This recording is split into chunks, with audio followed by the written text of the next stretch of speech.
duluan.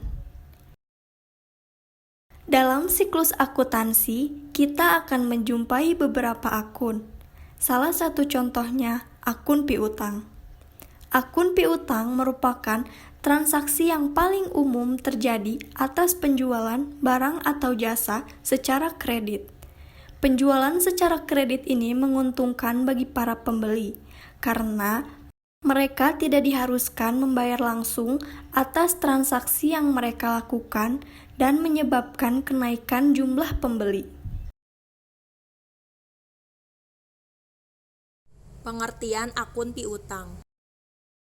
Piutang merupakan salah satu unsur dari aktiva lancar dalam neraca perusahaan yang timbul akibat adanya penjualan barang, jasa, atau pemberian kredit terhadap debitur yang pembayaran pada umumnya diberikan dalam tempo 30 hari sampai dengan 90 hari. Dalam arti luas, piutang merupakan tuntutan terhadap pihak lain yang berupa uang, barang, atau jasa yang telah dijual secara kredit.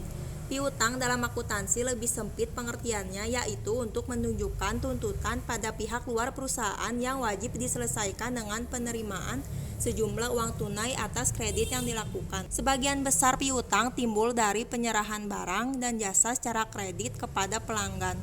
Tidak dapat dipungkiri bahwa pada umumnya pelanggan akan menjadi tertarik untuk membeli sebuah produk yang ditawarkan secara kredit oleh perusahaan sebagai penjual. Dan hal ini rupanya juga menjadi salah satu trik bagi perusahaan untuk mengikatkan besarnya omset penjualan yang akan tampak dalam laporan laba rugi perusahaan. Piutang yang timbul dari penjualan atau penyerahan barang dan jasa secara kredit ini diklasifikasikan sebagai piutang usaha, yang kemudian tidak menutup kemungkinan akan berganti menjadi piutang wesel. Dalam perusahaan dagang tentunya, jumlah piutang usaha biasanya memiliki porsi atau bagian yang cukup signifikan atas keseluruhan jumlah aset lancar. Sebagai contoh, dalam pelaporan neraca pada periode tertentu, perusahaan Coca-Cola memiliki jumlah porsi piutang usaha sebesar 28,5% atas total aset lancarnya. Ciri-ciri piutang. Ciri-ciri piutang dapat dianalisis melalui lamanya tanggungan utang yang harus dibayar sebelum waktu yang disepakati. Berikut ciri-ciri piutang. A. Adanya nilai jatuh tempo. Nilai jatuh tempo yaitu istilah yang menjelaskan penjumlahan dari nilai transaksi utama, lalu ditambah dengan nilai bunga yang dibebankan untuk dibayarkan pada tanggal jatuh tempo. Contohnya, seorang pembeli yang melakukan transaksi dengan cara kredit bukan hanya membayar sejumlah nilai barang yang telah dibeli, tetapi juga bunganya, karena dia meminta waktu untuk membayar barang tersebut dengan tempo. B. Adanya tanggal jatuh tempo. Tanggal jatuh tempo dapat diketahui dari lamanya atau umur piutang. Umumnya, penjual menggunakan dua jenis pengukuran umur, yaitu bulan dan hari. Jika berumur bulanan, maka tanggal jatuh temponya sama dengan tanggal pembeli melakukan transaksi kredit tersebut. Hanya saja berbeda bulan. Apabila berumur harian, maka wajib melakukan perhitungan untuk menentukan kapan tanggal jatuh temponya secara pasti. C. Adanya bunga yang berlaku. Piutang dapat terjadi dikarenakan pembeli memutuskan melakukan transaksi secara kredit, dan hal ini pasti menimbulkan bunga. Bunga dalam hal ini dibayar sebagai bentuk konsekuensi pembeli yang meminta waktu pembayaran tertentu, dan sebagai keuntungan bagi penjual karena sudah bersabar dalam menunggu pelunasan kredit tersebut. Untuk besaran bunga, dalam hal ini disesuaikan kebijakan dari penjual dalam menentukan tingkat bunga yang dipakai.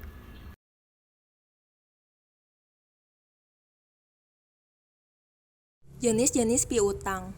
Yang pertama, piutang usaha account receivable, yaitu jumlah yang akan ditagih dari pelanggan sebagai akibat dari penjualan barang atau jasa secara kredit. Piutang usaha memiliki saldo normal untuk aset. Piutang usaha biasanya diperkirakan akan dapat ditagih dalam jangka waktu yang relatif pendek.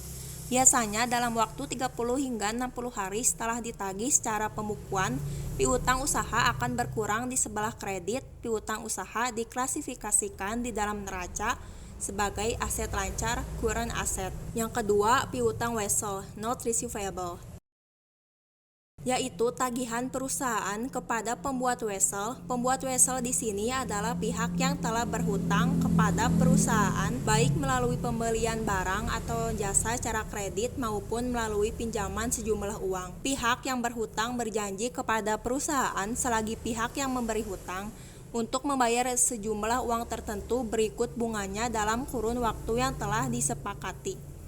Janji pembayaran tersebut ditulis secara formal dalam sebuah wesel atau proms.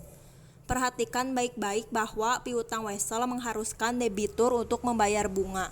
Bagi pihak yang berjanji untuk membayar, dalam hal ini adalah pembuat wesel. Instrumen kreditnya dinamakan wesel bayar, yang tidak lain akan dicatat sebagai utang wesel. Sedangkan bagi pihak yang dijanjikan untuk menerima pembayaran, instrumennya dinamakan wesel tagih, yang akan dicatat dalam pembukuan sebagai akun piutang wesel.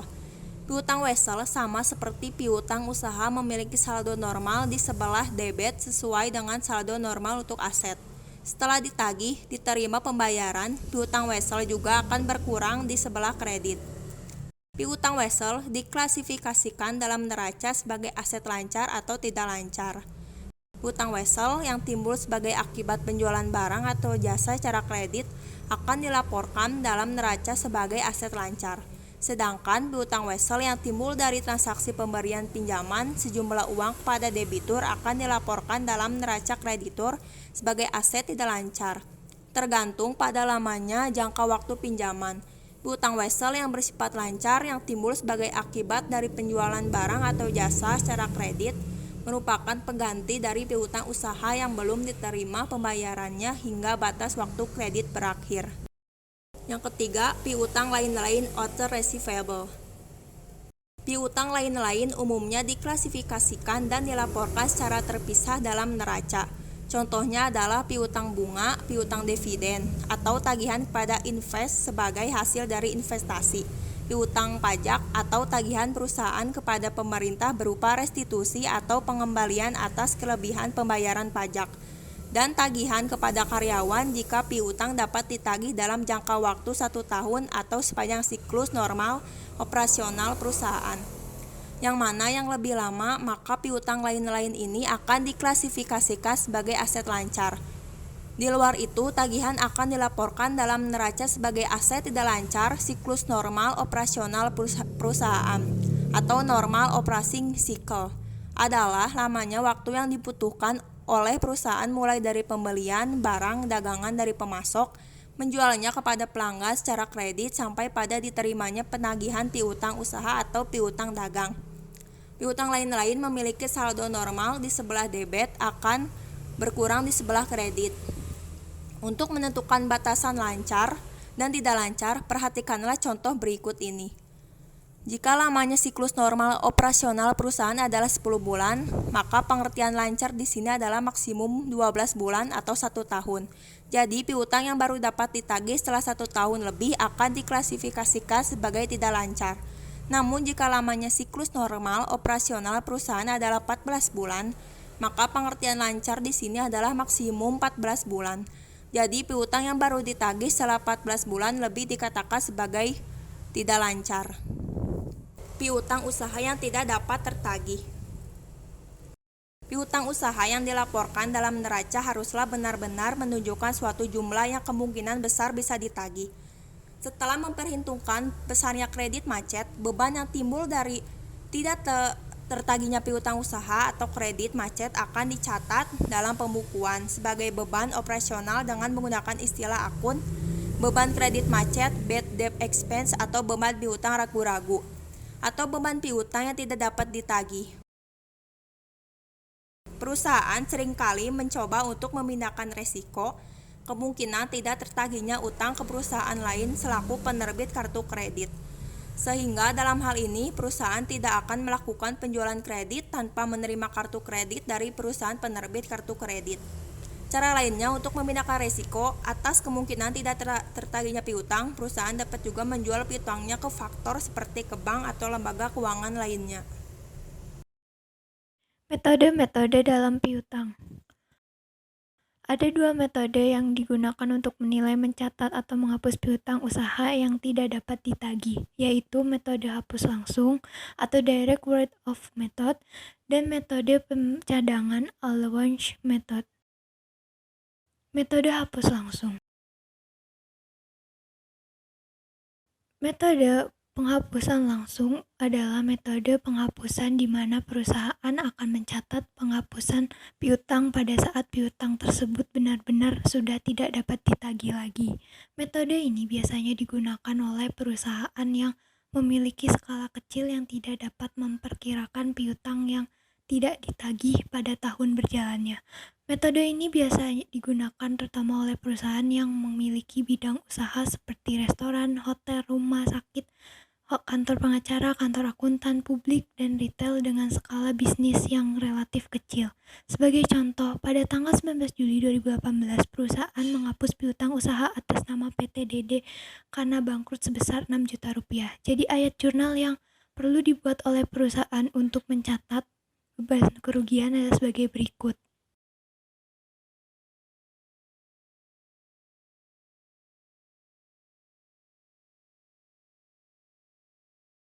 Jika piutang yang telah dihapus oleh perusahaan tersebut ternyata dapat ditagih pada periode yang sama, maka piutang akan dicatat kembali dengan ayat jurnal yang membalik ayat jurnal penghapusan piutang. Sedangkan kas yang diterima oleh perusahaan dalam pembayaran dicatat sebagai penerimaan atas pembayaran piutang yang telah dihapus. Metode pencadangan atau allowance method.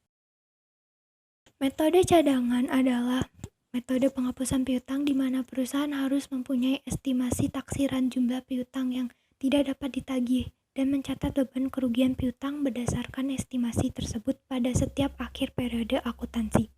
Metode ini kebanyakan dipakai oleh perusahaan besar yang mampu memperkirakan besarnya taksiran piutang yang tidak dapat ditagih secara akurat. Kebanyakan perusahaan besar menggunakan metode cadangan untuk mengestimasi besarnya piutang yang tidak dapat ditagih lagi, daripada perusahaan menentukan pelanggan mana yang tidak bisa membayar.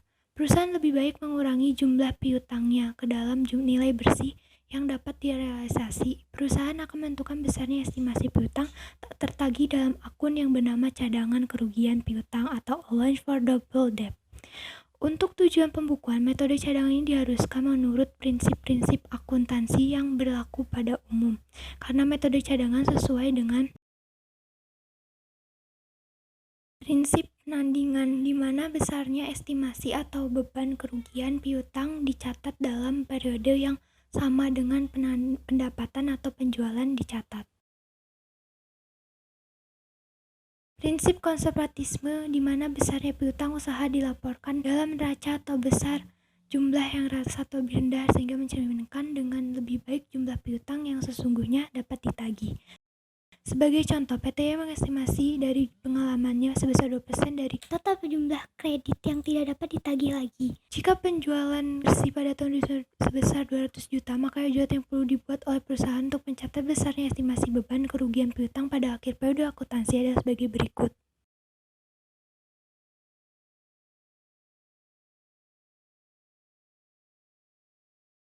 Nantinya, jika perusahaan mendapati bahwa ada pelanggan tertentu yang tidak dapat membayar piutangnya, misalnya pada tanggal 25 Maret 2020 piutang atas nama pelanggan Pak Somad sebesar 1 juta rupiah dihapuskan karena pelanggan tidak dapat dihubungi lagi, maka ayat jurnal yang diperlukan oleh perusahaan untuk mencatat penghapusan piutang atas pelanggan tersebut. Contoh soal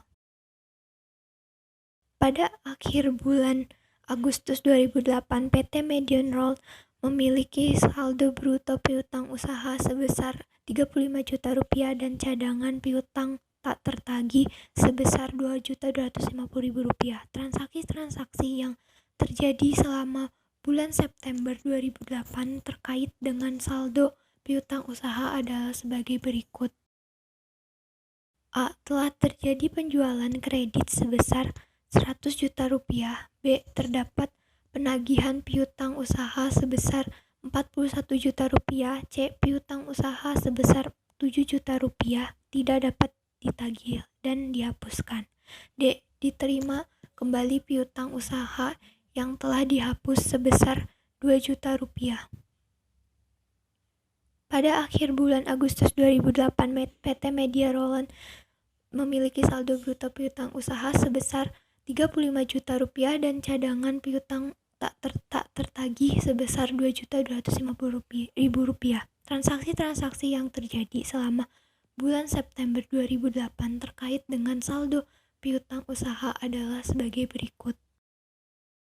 60%-nya belum menunggak, 15% telah menunggak 1-30 hari, 12% telah menunggak 31-60 hari, 8% telah menunggak 61-90 hari, 5% telah menunggak lebih dari 90 hari. Diminta 1. Buatlah ayat jurnal untuk mencatat transaksi-transaksi yang telah terjadi selama bulan September 2008 di atas. 2. Buatlah skedul analisa umur piutang untuk menghitung besarnya cadangan piutang tak tertagih pada akhir bulan September 2008 bila taksiran atas kerugian piutang usaha ditetapkan sebagai berikut. Belum menunggak 5%, menunggak 1-30 hari 10%, menunggak 61-90 hari 40%, menunggak lebih dari 90 hari 60%. Buatlah ayat penyesuaian pada tanggal 30 September 2008 untuk mencatat besarnya estimasi atas beban piutang tak tertagih apabila cadangan piutang tak tertagih ditetapkan berdasarkan analisa umur piutang tersebut di atas. 4. Sajikanlah piutang usaha di neraca pada tanggal 30 September 2008. Penyelesaian 1. Piutang usaha debit 100 juta, penjualan kredit 100 juta, kas 41 juta kredit, piutang usaha debit 41 juta, cadangan piutang tak tertagih 7 juta kredit, piutang usaha debit 7 juta, piutang usaha 2 juta debit, cadangan piutang tak tertagih kredit 2 juta, kas 2 juta kredit, piutang usaha 2 juta debit. 2. Umur piutang berdasarkan saldo dikali persen tak tertagih masihkan taksiran kerugian piutang. 3. Beban piutang tak tertagih 15.191.000, cadangan piutang tak tertagih 15.191.000 di kredit. 4. Piutang usaha 87 juta debit, cadangan piutang yang tidak dapat ditagih 12.441.000 di kredit menghasilkan piutang usaha bersih sebesar 74.559.000. Kesimpulan. Piutang usaha menunjukkan tagihan yang timbul akibat dari penjualan barang maupun jasa secara kredit. Piutang usaha adalah hak tagih perusahaan kepada pihak ketiga atau dalam kasus di atas adalah kepada pelanggan, dan harus dibayarkan kepada pelanggan tersebut dalam jangka waktu kredit yang telah ditetapkan. Banyak manfaat yang bisa kita dapatkan dari pengelolaan piutang, di antaranya kegagalan dalam menagih piutang ke pelanggan, kesalahan memasukkan data ketika memperbarui piutang, dan kehilangan data akibat kelalaian.